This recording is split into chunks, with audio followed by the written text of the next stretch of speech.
Hello, everyone. I think we're live here. Good to see everybody. We're seeing more people join us. Very excited to have you here with us on this beautiful day, wherever you are.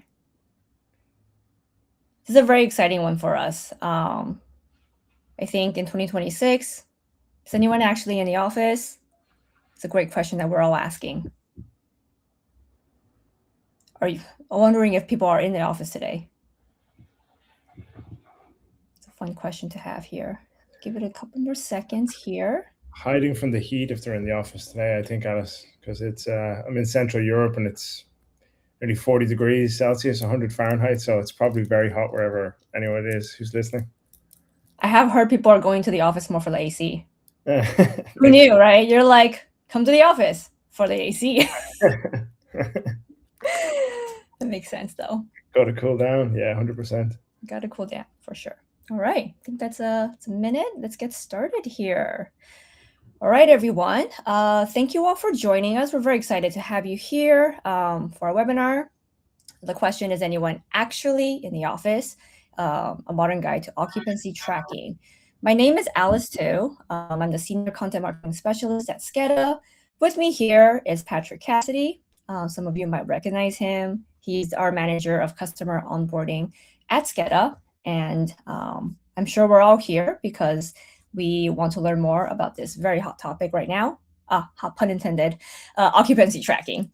So occupancy tracking has become one of the most pressing challenges for workplace and facilities teams.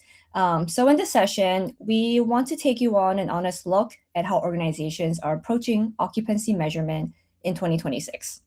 We will cover some of the real-world trade-offs of each approach, including the accuracy, cost, privacy concerns, and implementation lift, and show what workplace teams are actually investing in and why. We will close with a short look at how SCADA ties occupancy data into your day-to-day space management. And before we get started here, you'll see on the right-hand side of your screen a Q&A icon. Feel free to drop your questions in there throughout the webinar. We will do our best to answer all of them at the very end. And with that, we're going to get started.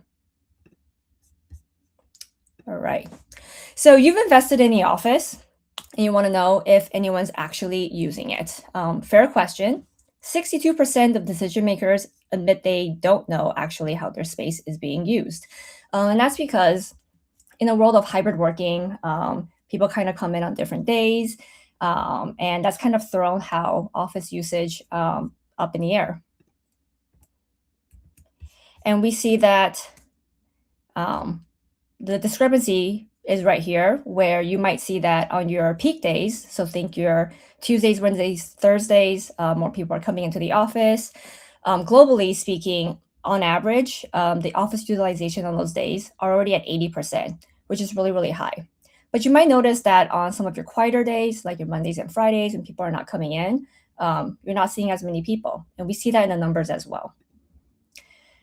There's only about 50%, 56% average utilization globally on average throughout the week from Mondays through Fridays.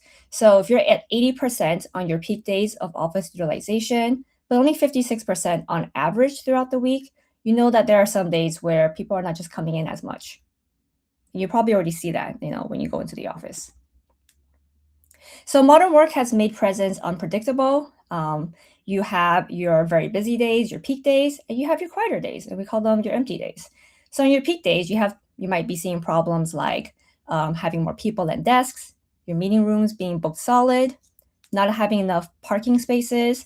And then if you're already doing some bookings, you might see that all of your desks and meeting rooms might be already booked, but nobody's actually using them. And we call those ghost bookings, and that can create a false sense of needing more space. On your empty days, you might see problems like running HVAC for empty floors, full cleaning for spaces that never got used, wasted commute. So your employees might come in and their teammates are actually not there. So they can't even collaborate in person with their teammates. And then if your space is not being used, just paying for consistently unused spaces is a waste of money at that point. So we see here, in the middle of this snapshot, This is a sneak peek into Scada's utilization dashboard. We have our Tuesdays, Thursdays, very high occupancy, lots of people in the office. Those are our peak days. But Mondays, Wednesdays, and Fridays are a little bit quieter, so a little bit emptier. This is the same office in the same week, and both problems exist simultaneously. So we want to say, before we dive into our occupancy methods, how occupancy matters really depends on your organization's goals. So really think about what is your goal in the first place before you start adopting and implementing these different methods. Your goals might be to create a better workplace experience. 68% of employees cite collaboration as a number one reason to come to the office. So that might be a goal of yours. Your organization's goals might be to make sure employees are following the hybrid work policy. So policy requirements have risen about 10% since early 2024, but actual attendance has lagged behind. It's only risen by less than 2%. So there's that for sure. Your goal might be to optimize your office space and to control some costs. Real estate is the number 2 line item after payroll for most organizations. And it's not getting any cheaper. Asking rents are actually going up 2.2% year over year. So you want to make sure that every part of your real estate is being used. And lastly, we see that greater than 25% of all meetings booked are ghosted in some way. So that's something that sits there. Somebody thinks is being used. It's not actually being used. So it's just space going to waste. So with that said, we're going to dive into the 5 main approaches for tracking occupancy that we see organizations use today. We have our badge swipes and access control, our Wi-Fi-based presence, desk and room booking software, IoT/sensors, and geolocation/GPS. In the next couple of slides, we will go over the strengths of each and some things to watch out for each of these methods. Badge swipes and access control are very popular. They are actually already deployed by about 90% of large enterprises. They have a broad portfolio coverage, so very good for signals to see if somebody is coming into the building. Somebody swipes their badge at the front door, front desk, and then get access into the building. But once they're in the building, where they are, where they're moving around kind of gets lost. So that is a downside. Some things to watch out for there is that, about 20% of people aren't actually even logged into the system due to tailgating or missed swipes. So think, you open the door for a colleague or a group of people, they come in, now they're not actually in the system, but they're in the building. Some older systems might miss some of the activity as well. And we've all heard of coffee badging. Employees come in, swipe in, grab a coffee, and then leave. Nearly 60% of employees have actually admitted to doing this. So yes, they've swiped, but they aren't actually in the building using it. So that can lead to discrepancies too. Next, we have our Wi-Fi-based presence. Pretty accurate, 80 to 85% accuracy in terms of tracking occupancy. And it can be higher when it is set up with the booking system, which we will discuss a little bit more later. What's great about Wi-Fi-based presence is it uses infrastructure that you already have. Every office has Wi-Fi, so it's already there. And it is a lower implementation lift and cost than dedicated sensors. So it's becoming more and more popular for people to use as well. Some downsides is that it is an approximate tracking of where people are within a building, and it is tied to device. So one person may have 2 to 3 devices counted. If the Wi-Fi tracking is not set up correctly, it might count as multiple devices for one person. That can be mitigated, again, when tied to a booking system that's tied to a person. So there are workarounds around that. And finally, Wi-Fi might pick up on devices like printers already in the office and count that as a person. So some things to watch out for there. Next, we have our desk and room booking system. This is becoming more and more popular. 49 to 68% of organizations already use booking software. What is great about the booking system is that When paired with check-in and auto release, it not just shows intent, but also reality. So just think somebody who, thinks ahead is like, oh, I want to book this meeting room for this day. If they fail to show up, they don't get checked in, that room then gets released for somebody else in the office to use. So it tracks occupancy pretty accurately when paired together with check-in and auto release.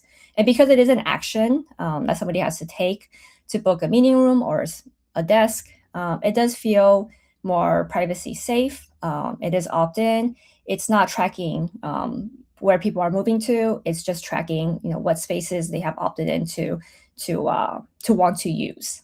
And no cameras or GPS are tied around that either. Some things to watch out for is that a booking system doesn't quite capture ad hoc and walk-in usage as well. Adoption does depend on employee buy-in, so employees have to feel comfortable using the system. So maybe require some time to get the transition and some learning to learn the system, and requires clear booking rules to scale. So think if you have a big office with lots of employees using it, you want to make sure you don't have employees booking the same meeting room, every day for 5 years out. So you want to put some rules around that to make sure that the spaces are used fairly and in a well-used manner. Next, we have IoT and dedicated sensors, probably the most accurate in terms of occupancy tracking out of the methods we've listed so far. Depending on the types of sensors, accuracy can be about 95% up to nearly 100%.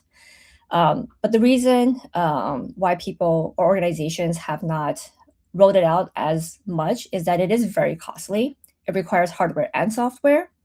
Hardware starts at $149 per unit. The software can be $2.50 to $8 per unit per month. So that's just a huge cost upfront.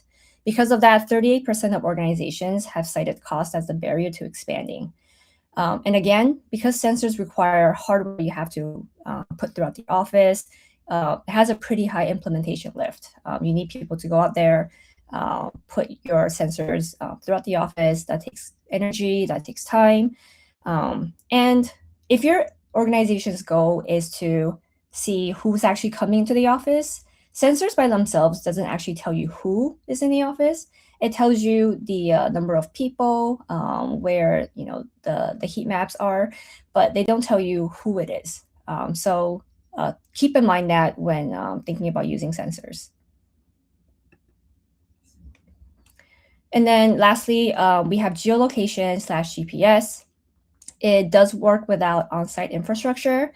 So it's great for employees that have to do a lot of traveling, specifically field service or distributed workforces. It confirms the approximate location to something for your employees who are traveling. So it tracks their location there. But because of that, it does read as surveillance. Many employees consistently oppose it.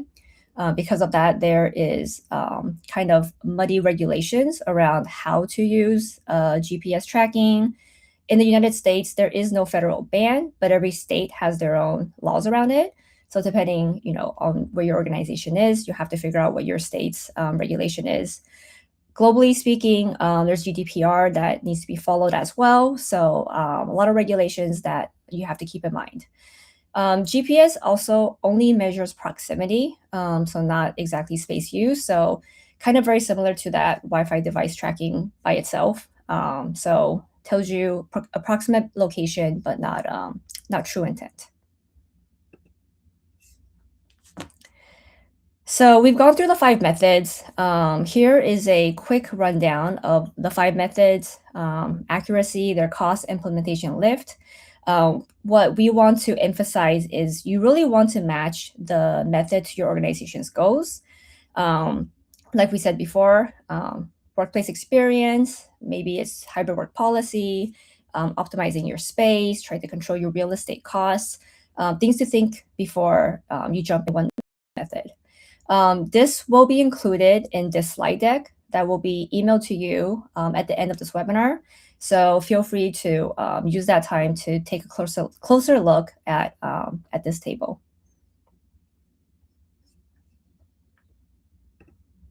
All right. So finally, here we are. What is going to work for you? You want to make sure pick the framework that's right for your organization. And like we just said, you want to make sure it fits your organization's goals and where you are currently. Some of you might already have some form of occupancy tracking in place. So really see where you are in this framework. We're saying if you're just starting, that might be something like you have observations, you're writing information down in spreadsheets.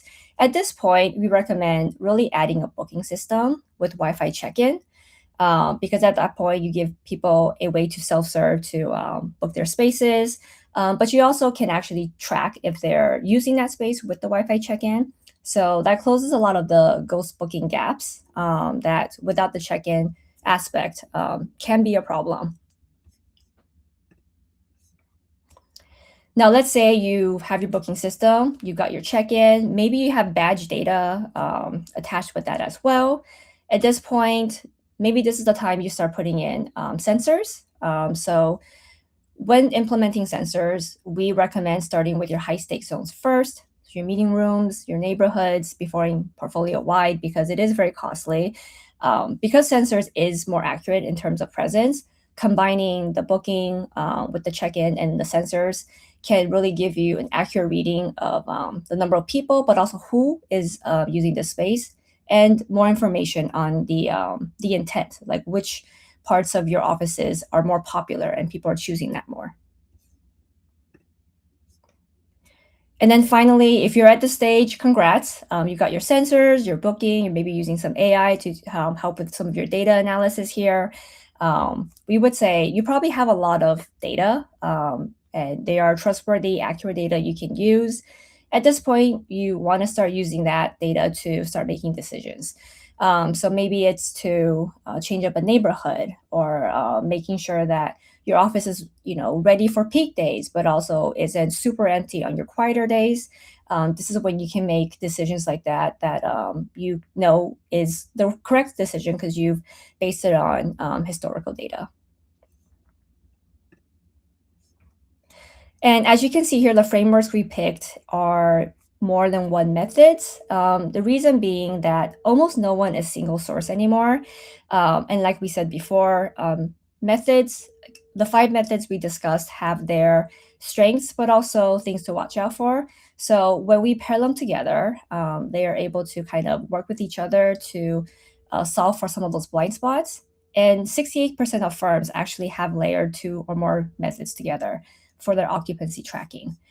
So that's what we also recommend. Yeah.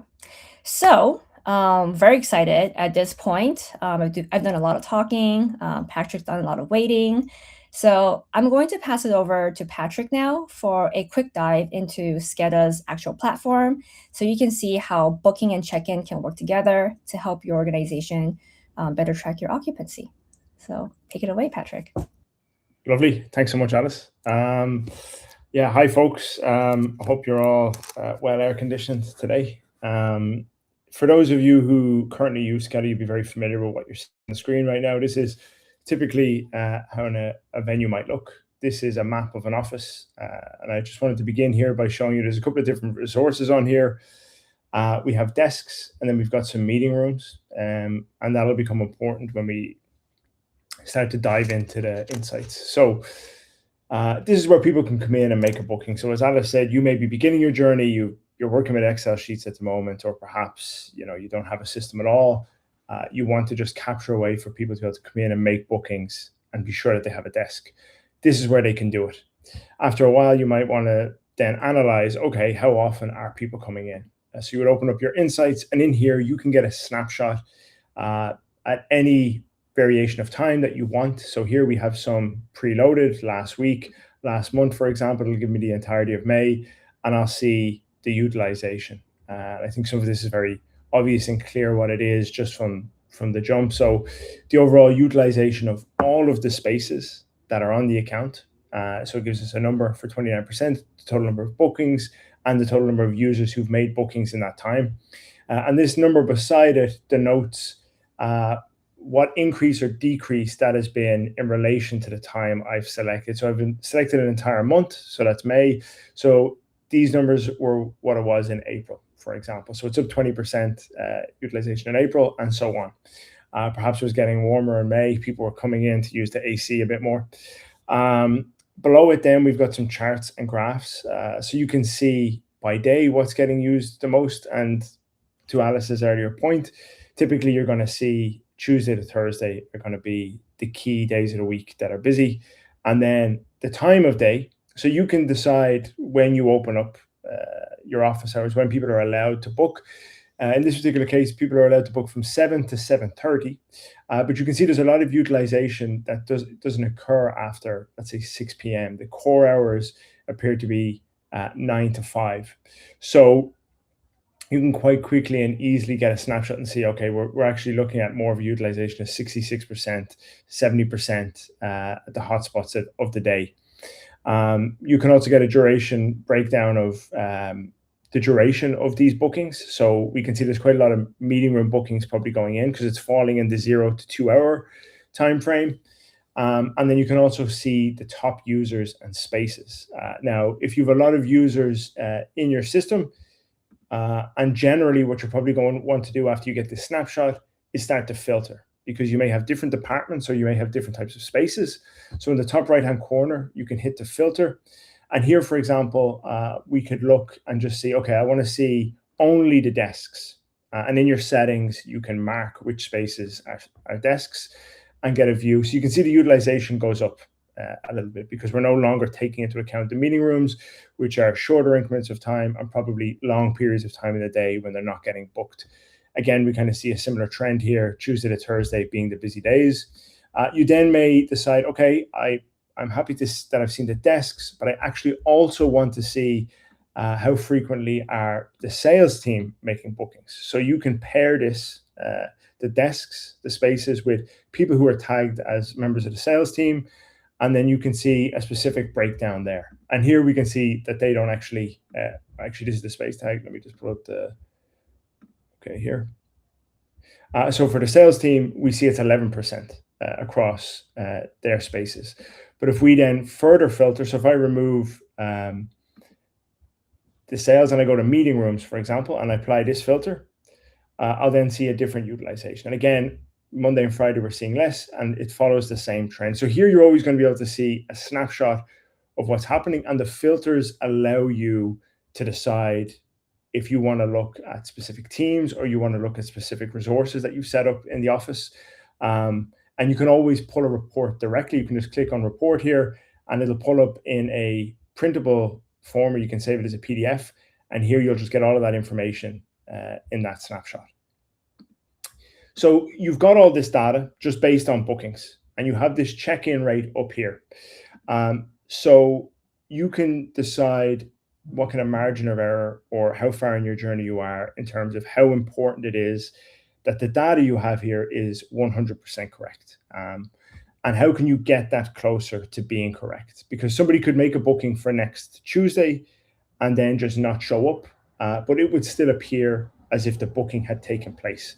So we have a setting, which is called check-in, and you can create a rule. So for example, you would say that an email would be sent out to people 2 hours before the booking begins, and they would have whatever period of time you say, an hour or 45 minutes after the booking to check in. And they can check in via either that email that's sent to them, or if you use Microsoft Teams, you can check in that way as well. A notification will be sent to you.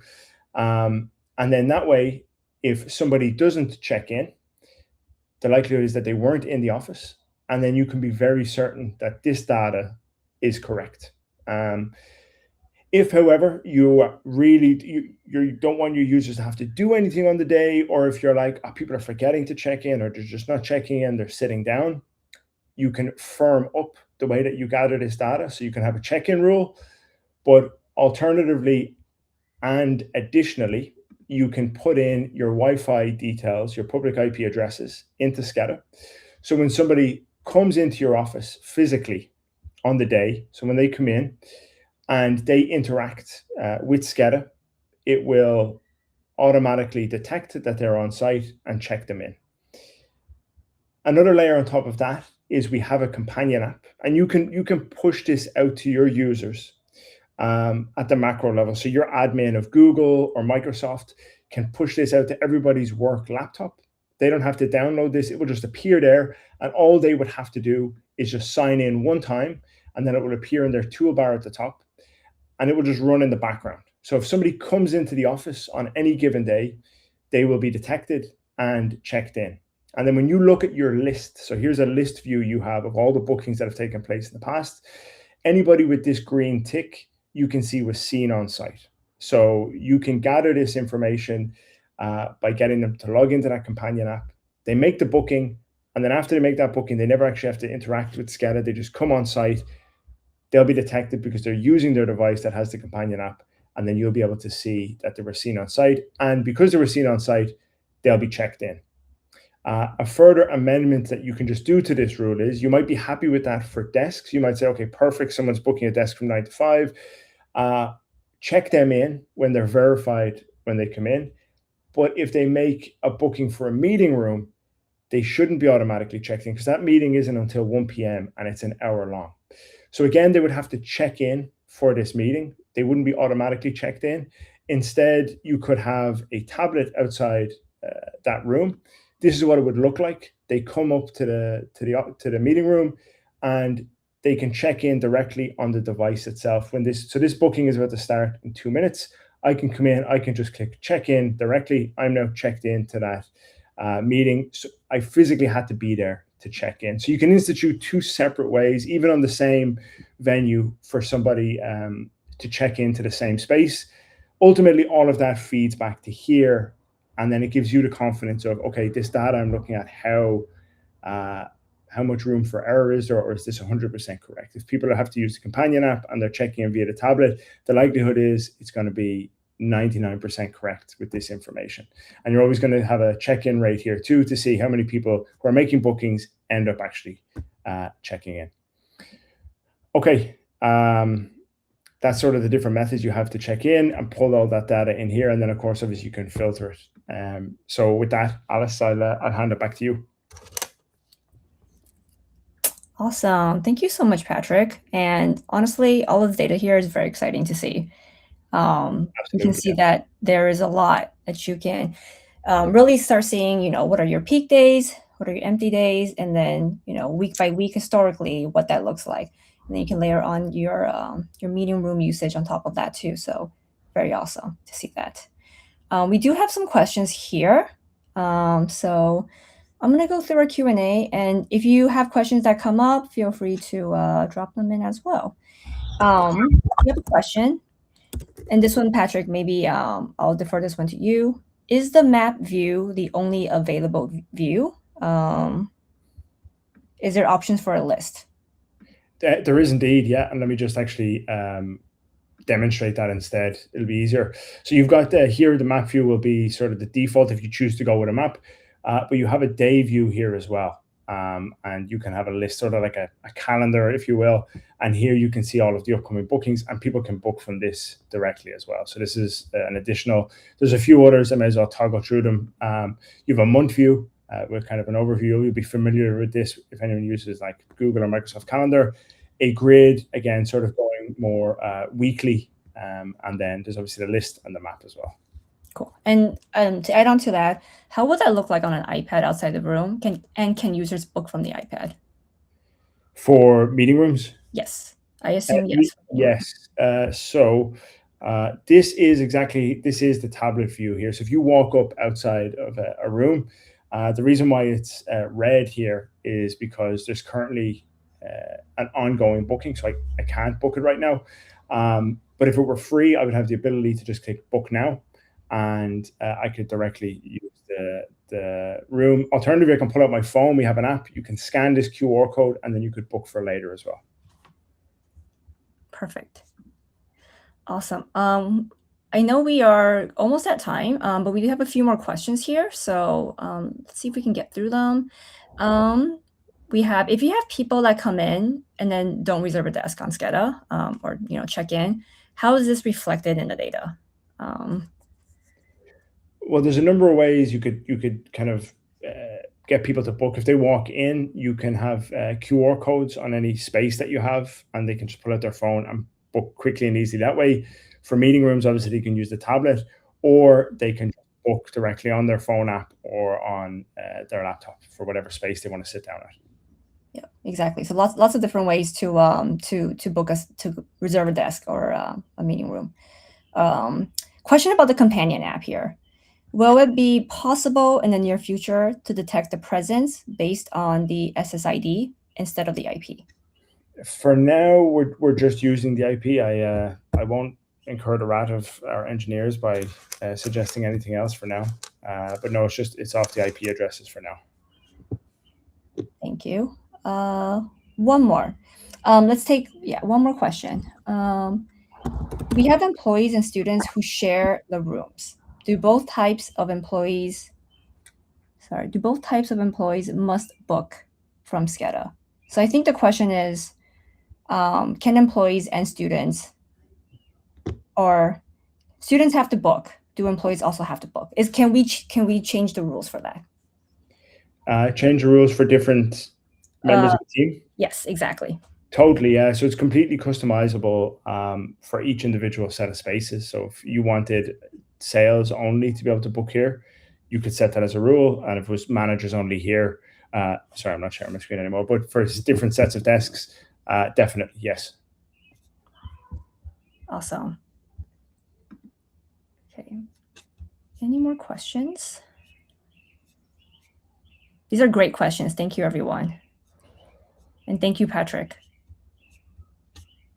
Perfect.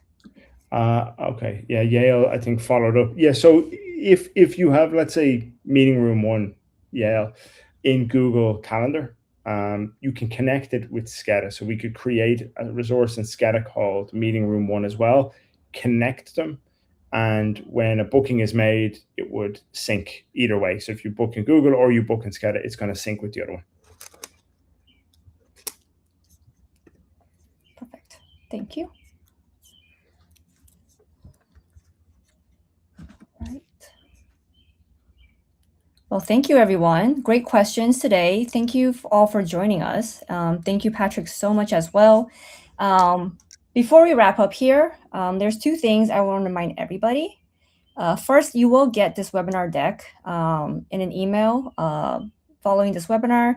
You can also see or rewatch this webinar on demand in case there's any spots you want to revisit. And secondly, you can see here, I believe on the screen, it just disappeared, but we can pop it back up. If you're interested in the booking and check-in of SCADA's capabilities, feel free to grab a 20-minute time with our workplace team. You can go there also at our demo pages as well. So another way to learn more about some of these capabilities.